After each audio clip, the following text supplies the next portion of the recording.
I'm Tony McMillan Jr. This is a pair of Brolgas father made. I made this one first, being the male Brolga, standing up there proud. Anyhow, the second one, I was actually at school and I had this old car, it was an old Mercedes at the back, and I thought I'd do it up one day, like I had a prang in the front. I come home from school that afternoon, anyway, Dad had cut the bonnet up, just made the wings.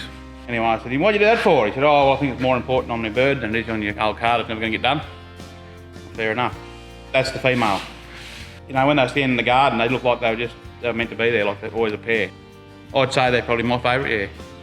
I'll give the old man a bit of a hand to weld some stuff up. A lot of times he'd say, try your skills at welding this fuel tank, boy. Anyway, and that's where I think I learned to weld, I think.